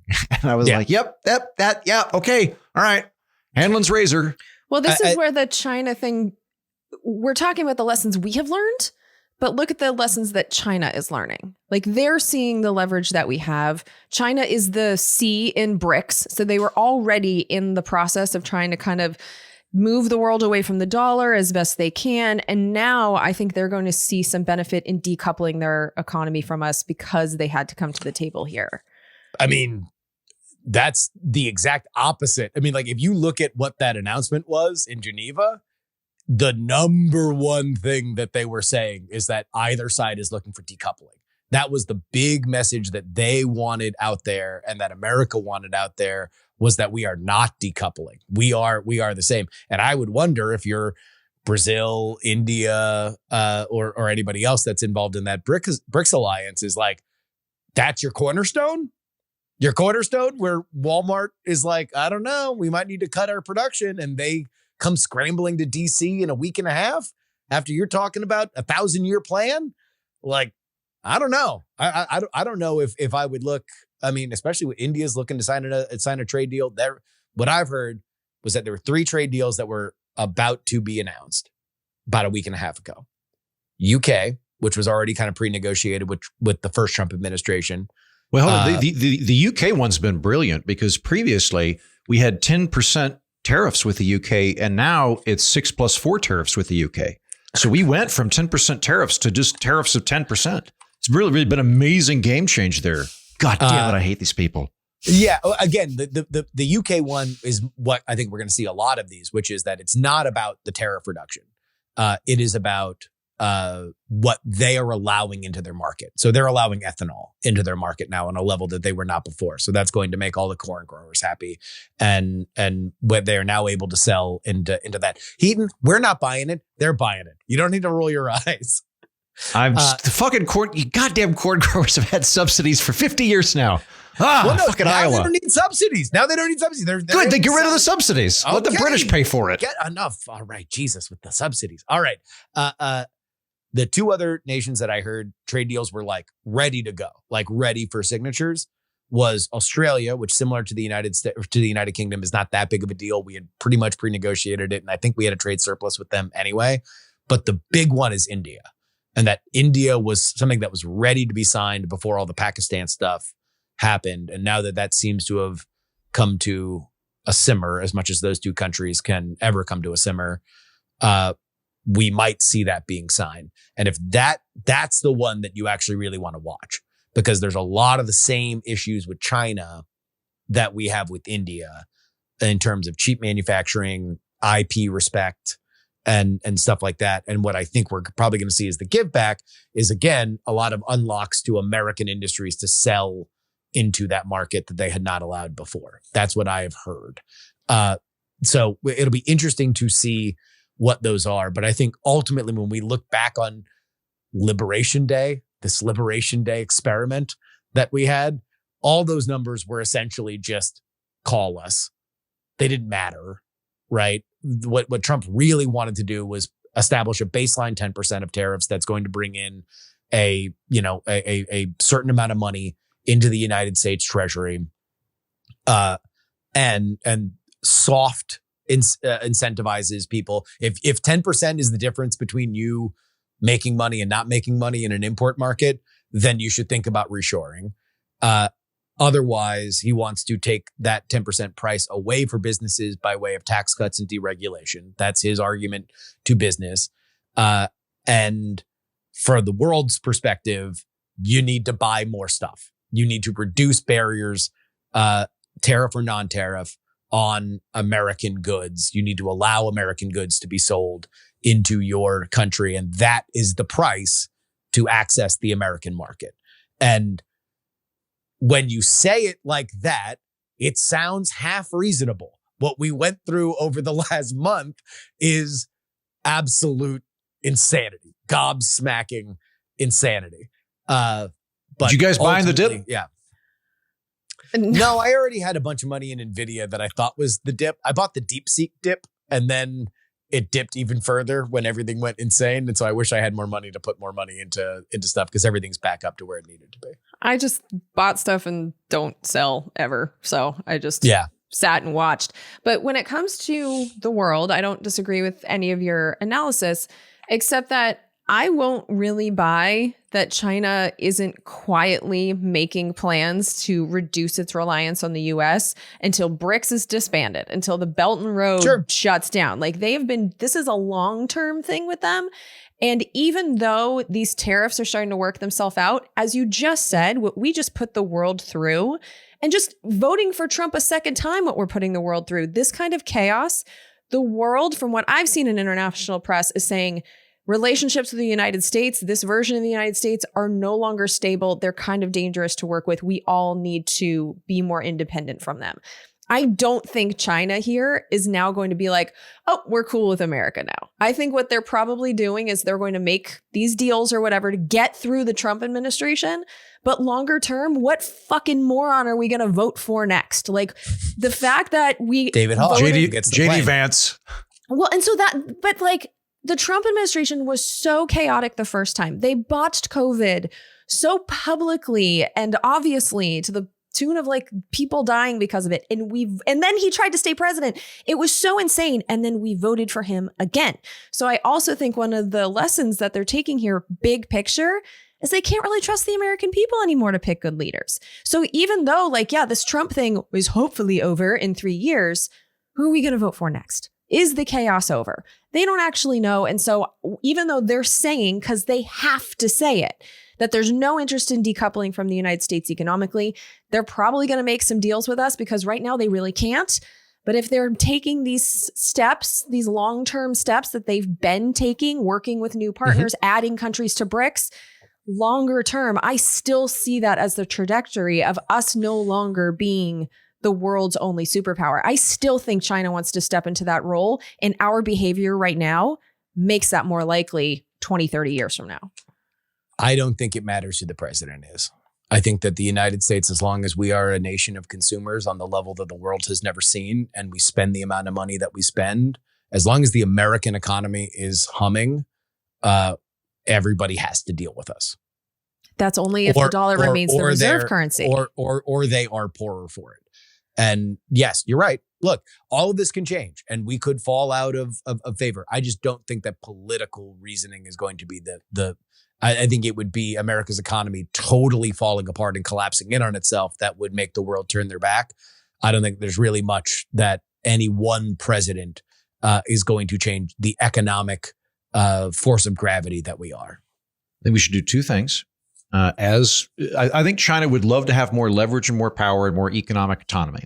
They would like to have that. So, and by the way, if we were to drop the U.S. dollar as the reserve currency, as Jen indicates, it would be disastrous. Like a lot of what we're doing right now, because everybody uses the American dollar for international transactions between other countries that aren't us. A tremendous amount of the currency that exists is out there, which means that when we inflate our currency, which we do, our goal is to inflate our currency by 2% every year. That's the stated target point of the Federal Reserve. We're able to outsource that to foreigners for a lot of it. So if we were to quit having the dollar as the international reserve currency, we lose that fun little monkey party trick that we've got. And the debt hits us a lot faster. And also inflation just goes through the roof. So what I suggest we do is make Bitcoin the international reserve currency and ban all male podcasters under the age of 40 from operating. I think these are two things that I have no stake in at all that would be very good for the world. I like that you made the line 40, old man, because now that you've hit you know it. what? Just, listen, They Jen, can't be it's trusted, science. Jen. They can't Jen, be it's trusted. science. Yeah. The male brain does not develop till 40. Yeah. Jen, you know what? Because I'm willing to negotiate, just no new white guys of any age. How about that? We've got enough. We got enough. I, for one, think we're overrepresented. We're full. I think we're overrepresented, Jen. I want more female voices and BIPOC and other hip things to be more present, which is why no new white guys should be allowed to podcast by law. Yeah. Okay.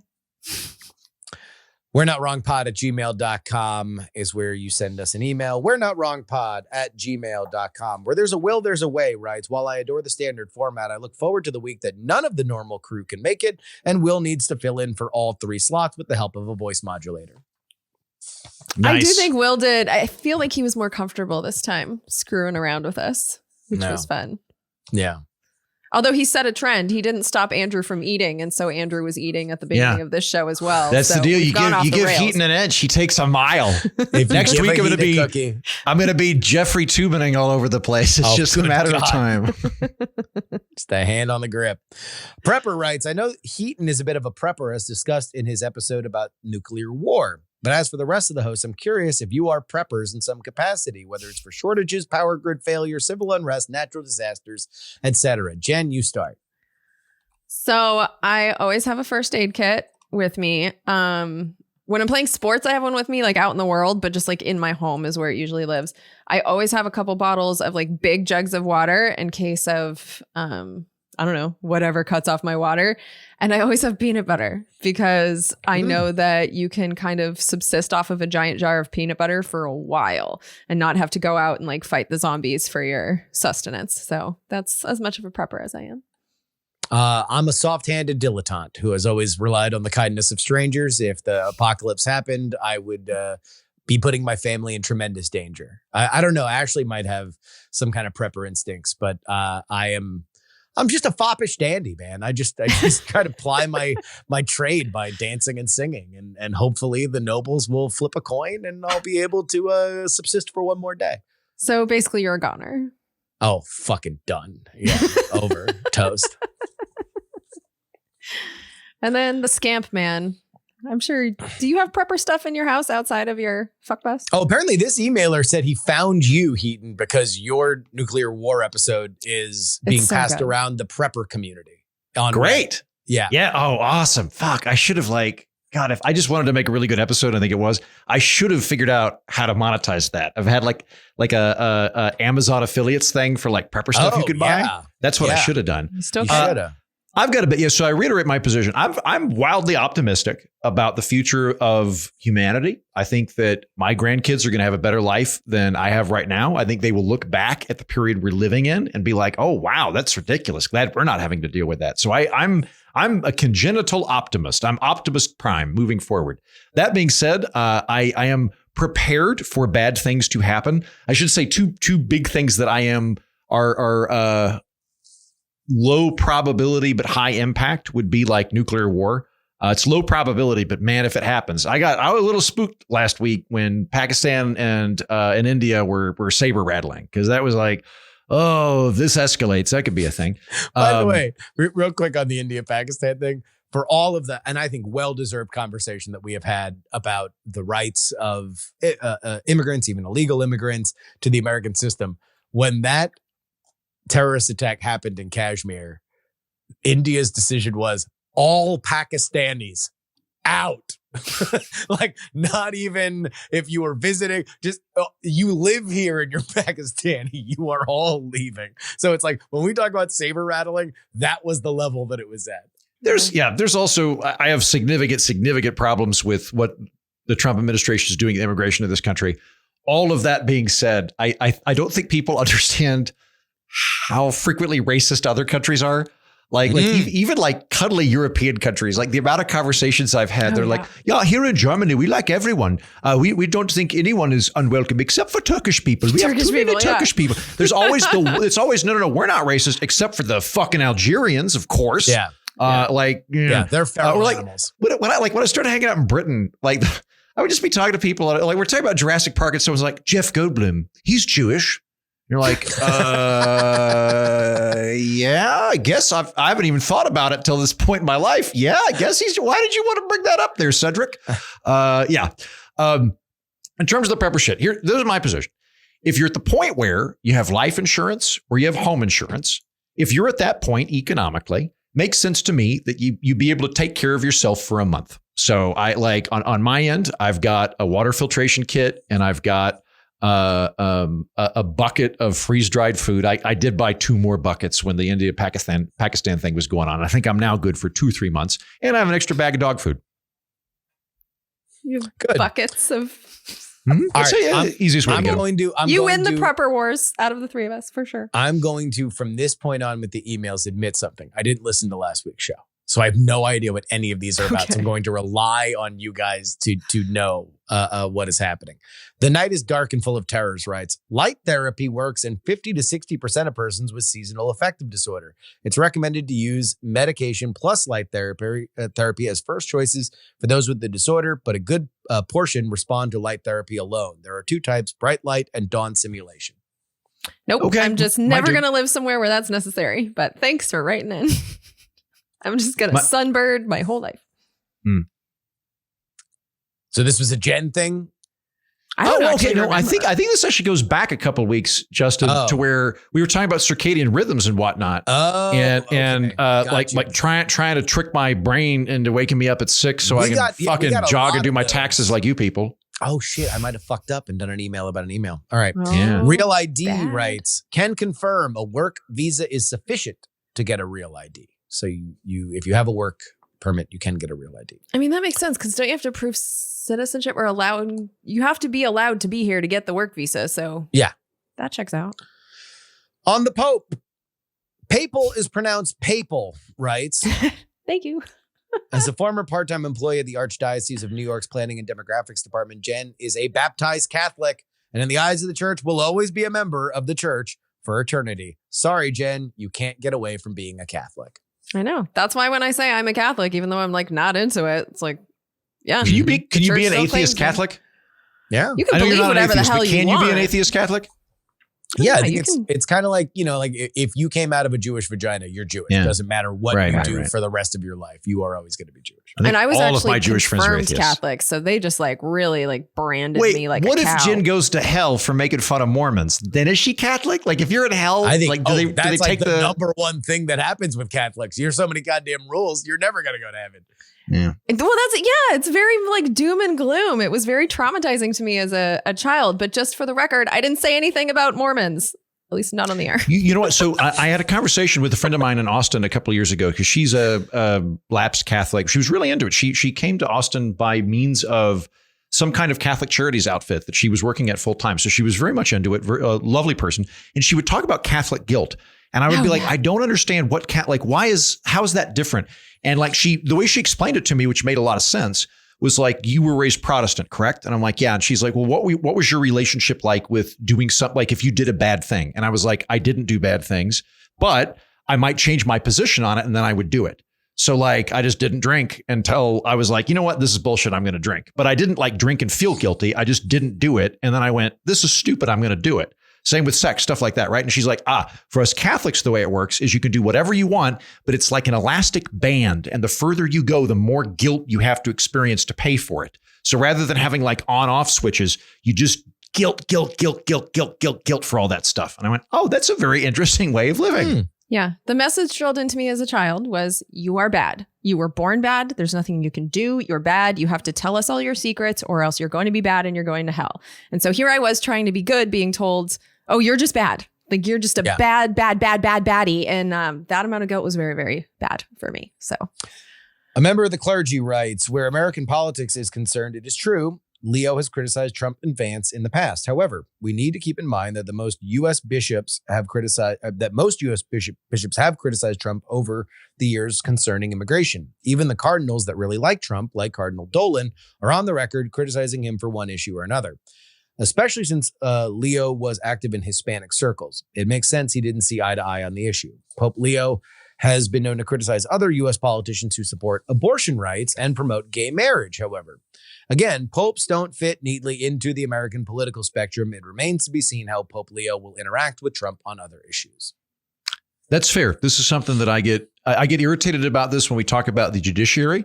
I get irritated about this when we talk about the papacy. We want to try to fit everything in the world onto red team versus blue team teeter-totter thinking. And that's just not how it works. This is, religion is a great example of like why I think you shouldn't boil everything down to left, right. It would be insane to try to understand all religion on a Protestant to Catholic spectrum. That would be batshit.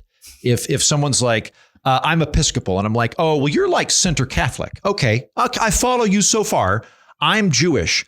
oh, well, you're super Catholic on tradition, but you're very Protestant when it comes to papal. No, Jewish is its own fucking thing. I'm a Buddhist. You're also a centrist in terms. It's all nonsense, right? So, and the same we try to infer that onto it, where we're like, well, conservative Pope versus liberal Pope, and it's like, but it's not what you think it means. Like in that context, we mean reform and tradition. That's it. And he probably is. He's probably pro-life.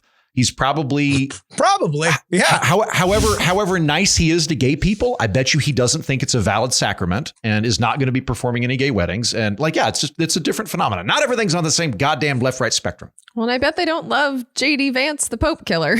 So there's also that. Well, I did give him his job. That's true. You think about that. Job creator, JD. But he's not going to be taking any meetings with him anytime soon. If Leo sent him a fruit basket very quietly that just said, "Thanks, man." Yeah, that would be thanks, man. Crazy. But your invitation's been lost in the mail. My favorite take on this, in all seriousness, is from our friend Kevin Ryan, who is a Catholic, and he was very excited, specifically from the perspective of the Catholic Church is something that has been around and watched empires rise and fall. All the popes were Italian until John Paul II, who was Polish. Then you had a German. Then you had an Argentine. And now you have an American. America is now involved in an organization that has stretched back beyond the concept of our modern world. And that is something that Catholics, to quote Colin Jost from Saturday Night Live, all American Catholics should be proud, which is a sin, so you should feel bad about yourself. Yeah. Pope writes, the new Chicago Pope has a real opportunity to become the first elected official from Illinois to not end his term by beginning a prison sentence. Ooh, I like that. He's also technically the first American to become a reigning monarch. Because the Pope is the monarch of the see. He is the elected monarch of the Vatican. So the Holy See, not good job. Poseidon. Yeah, exactly. A couple of couple things that we should be really proud about as Americans right now is one, we've got a Pope. Two, this blows my mind. The capital of Latin America is Miami. Like, how did we pull that off? Like, we're not even in Latin America, and the capital of Latin America is in the United States. Good job, America. Hell yeah. We should try to do that with another country. Like, just, I don't know, the capital of Germany is in America. the capital of the Irish Exodus. It might be Boston. I don't know. I was going to say, it's got to be New York or Boston. Yeah. Butte, Montana claims it as their own. Oh. As the capital of the Irish Exodus? Yes. Oh, yeah. Yes. I could pretty much guarantee that. I like big buttes. Old Cards writes, what are people's opinions on cardinals over 80 not being allowed to vote in the conclave? Or it was implemented in 1970 to break the Italian bias in the cardinal ranks. Maybe it would help in the U.S. so Democrats don't have newly reelected members die. Yeah. Well, I mean, Republicans have the same elderly problem, but I think we have age limits when it comes to how young you can be. Like, you have to be 25 to get into the House of Representatives. There should be limits on the higher end. The fact that we have this many dinosaurs in there, it's not serving us well. So I love it. You want to know what? I'm going to make a pitch. You know how like the UK has the House of Lords? Mm-hmm. Let's just have the Senior League. So we'll put a cap nice. for the House and the Senate, right? We'll put it at 70, right? Past 70, we build a thing in Washington. They still get to live in Washington. They still go. We'll pay for, an element of your staff. But if you cross the barrier at 70, you get to go to the Old Timers League. And you get the same bills that the House gets. You get the same bills that the Senate gets. You get to vote, and you still get to make your speeches. But like, let's give them a little something, because Jim Clyburn came out here and said for some of us, there's nothing else. Like, that's why we stay. And it's like, that's so grim, sad. But it's true. Like, No, that's why Arlen Specter jumped from Republican to Democrat, because he knew that the second he wasn't in the Senate, he would drop dead. And guess what happened? He died. Exactly what happened. He fucking died. Yeah, no, this is where like the tiny government guy, I'm like, we should build more government institutions. I've said for a while we should have a third branch of Congress called the House of Resolutions. The House of Resolutions is the branch of the legislature which expresses the soul of the American people and has no legislative authority whatsoever. But it issues opinions on behalf of America. So if you're the kind of person that runs for office because you love fighting people on Twitter and it's really important to you, whether it's the Gulf of America or we say Wookiee or person of Wook, you would be a great person to run in the House of Resolutions and let me and the other fucking nerds run the country. I like that. That's also where we could put all of these days that Congress keeps wasting time declaring. Because I'm doing this last week in Congress series where I'm reading the Daily Digest every day. They keep declaring these days for days that have already passed.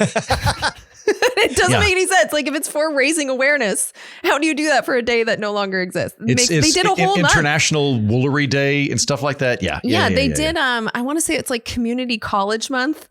They voted on it in early May and declared it for April of 2025. It's like, why? Why did we waste a vote on this? But they do that all the time. That belongs in the House of Resolutions for sure. Yeah. And then it is very adorable that you believe that you would be in the House of you would be in the governmental house where the microphones are turned off.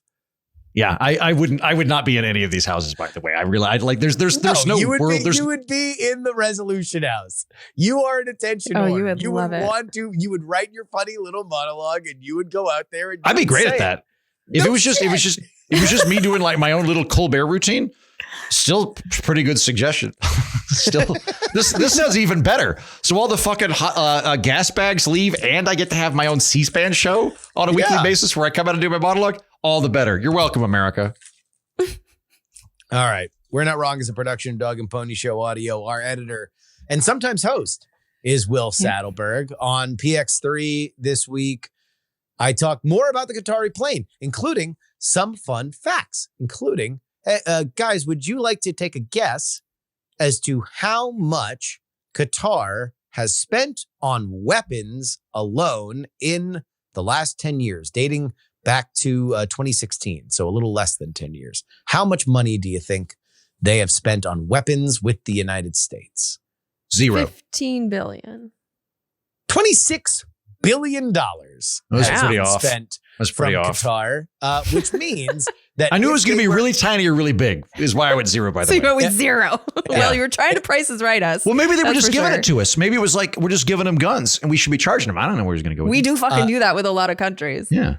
So if they were going to give us just a $400 million tip, like we were like their dealer at a casino, it would be a 1.45% tip based on what they have spent with us over the last 10 years. Just to give you a scope of what they spend just on military planes, missiles, and drones with us alone. That doesn't factor into anything else that they spend in terms of other elements. Well, that means we need 19 more planes out of them, those cheapskates. This is what I'm saying. I'm like we're doing it way low. It's like we get the 13-year-old plane that they literally weren't using. It was just sitting in San Antonio because they're like, ew, gross, 13-year-old plane. I don't want to use that. It's like, no, we need more stuff. Anyway, that's on PX3. Plus, Matt Laszlo helps us break down the big, beautiful bill, the fights you need to watch. Because for a lot of folks that aren't Jen, this is going to be a lot of numbers and acronyms. Because whenever you talk about stuff like this, it's so we just tried to lay out kind of like, here are the fights. Here's what you have to pay attention to. Here is the meter by which this will pass or this won't pass. And just so you can understand the coverage a little bit more for us election-focused weirdos. So that's on PX3. I do find it funny that we have decided as a country that we are all calling this Big Beautiful Bill. That's the name. The official name of it. It's so stupid. That's the official name. Yeah. I mean, I'm doing it too, but it's so unbelievably Well, it was going to be dumb. called the renewing the promise of America or something. And then they're like, no, everyone calls it the big, beautiful bill. We're going to call it the big, beautiful bill. And to be totally honest, I think it's actually smart because this doesn't pass without Trump because Mike Johnson is an exceptionally weak leader. And so you might as well just call it the Trump.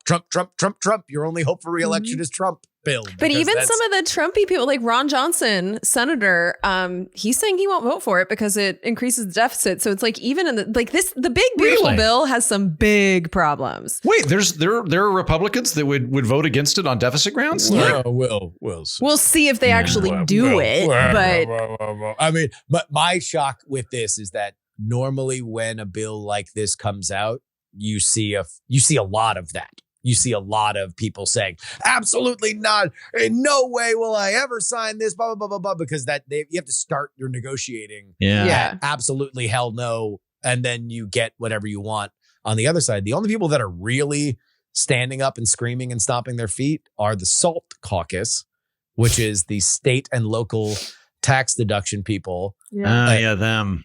And they're saying, fuck it, we're going to tank this entire bill if you don't allow us. Their pitch, from what I've heard, is that they want each person's deduction cap. So this is what you can, if you pay this in state taxes, you can deduct it from your federal taxes. They want that cap to be $60,000 a person. Yeah. With $120,000 for couples filing jointly. I don't know. Look, I was mad when I got hit with a $15,000 state tax bill from California. I don't know many people that are paying $60,000 in state tax. It would seem to be a very, very, very small group, but I would imagine they're the exact same group that donates to Congress people in Long Island. So yeah, for listeners unfamiliar with SALT. I'm gonna bungle this a little bit, so coworkers, please jump in and fix me on this. But the SALT people are the ones that go, I should be able to deduct my state taxes from my federal income taxes. And the problem with this is it means that states don't actually wind up paying. You're not as a taxpayer, you don't feel for the goods and services that you're financing and paying for in your state. You're shuffling it onto the federal government. So why not just have really high state taxes? Because you don't actually feel that. The American taxpayers do. So if you're in Oklahoma, you get low services and low taxes. If you're in New York, you get high services and low taxes because you get to deduct that from your federal income tax because no one actually wants to pay taxes, including the people that want high services. So I do not like this. If something is important enough for the government to spend money on, it's important enough for the government to tax you on. The good news is that Albany and Sacramento are such great stewards with money that they are revered the world over for getting the most bang for your buck. Yeah. When I went to the doctor, everybody in New York and everybody in California, they just can list off immediately all the cool things they get for their state taxes. Yeah. When I had my checkup, my doctor was like, your blood is straight up California, my friend. And I was like, woohoo, I'll live forever. What a well-run state and circulatory system. Heaton, what's on the ORF? I argue with the guy that wrote Doctor Strange about film subsidies. That's is Cargill on? Cargill's on. Let me walk you through this. So we didn't mention in the news that last week, 2 weeks ago, fortnight ago, President Trump announced that we would be doing tariffs on films. This implies that President Trump thinks that films are like VHS tapes that come over in a big tub that we got to put things on. It's weird to do that, but there was this announcement. We're just going to be doing tariffs on films that are shot in other countries that don't need to be.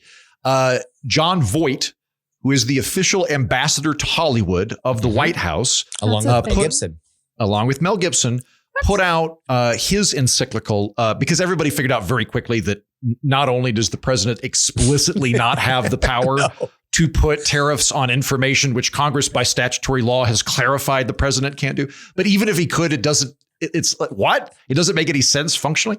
So John Voight comes out and he goes, all right, we're talking about the tariff thing, but let's focus on the other things we want. Hollywood's really struggling right now. We need money from the federal government. Hollywood's really having a hard time. What we need is taxpayer subsidies, but don't worry. It's not spending your money. It's an investment. It actually pays for itself. So not surprisingly, Hollywood thinks this is a great idea.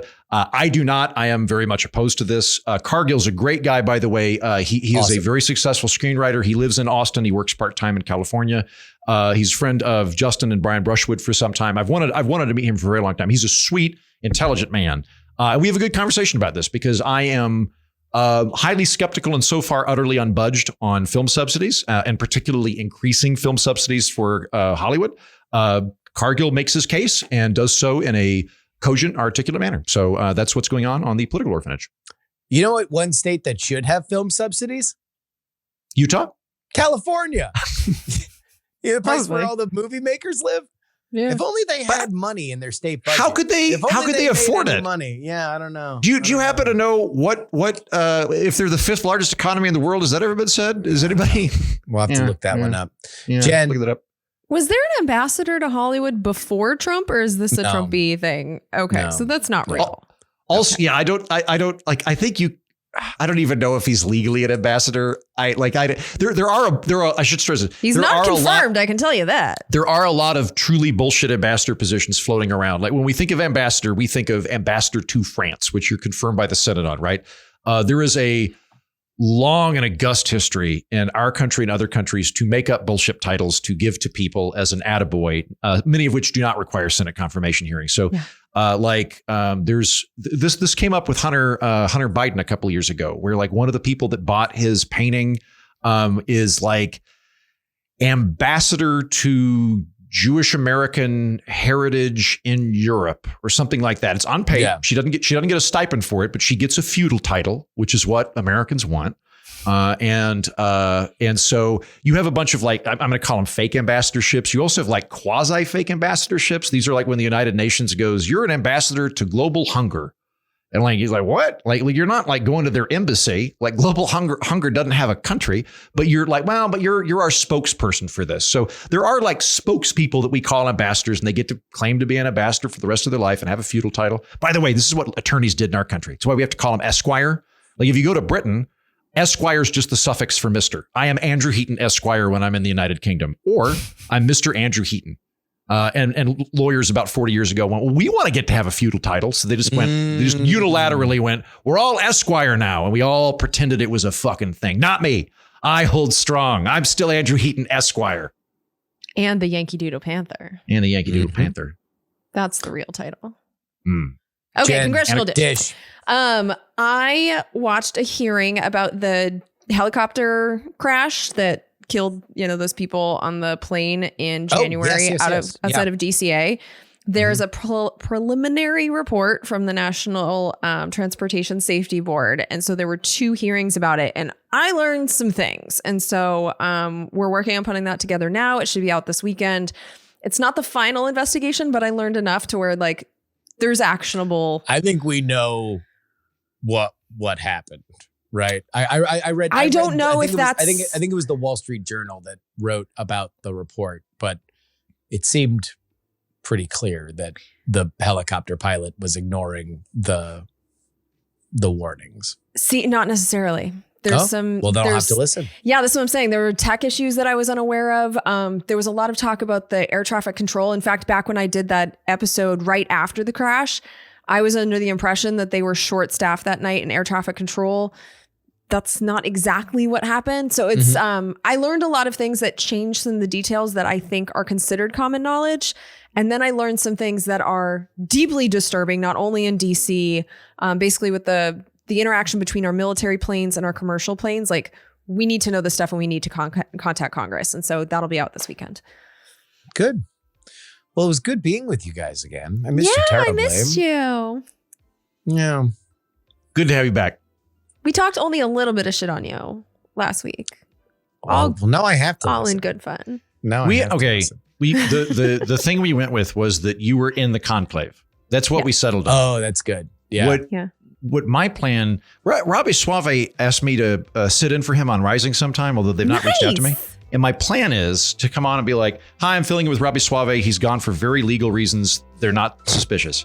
Anyway, in the news today, and then just keep going, right? Like, I think that's the way to do it. But we went with conclave this time. that's good. Well, that's exciting. That's I love Rising. Andrew, that's such a great opportunity. Robbie told me this 3 months ago, mind you. Well, he is a workaholic. I don't think he's ever Yeah. missed a show. Like, he's always there. So, but it's nice that you're on the list. I'm not on the list. I may not be on the list. I think they're threatened by me, Jen. Like, I'm not willing to take this Esquire thing, just roll over for these fucking Sexual lawyers. prowess, yeah. Yeah. He's just jealous Raw of the Yankee magnetism. Doodle Panther Exactly. title. Yeah. I get it. That's threatening. Yeah. Till Thank next you. time, for Jen and Heaton, I'm Justin Robert Young. We're not wrong. The Pope is.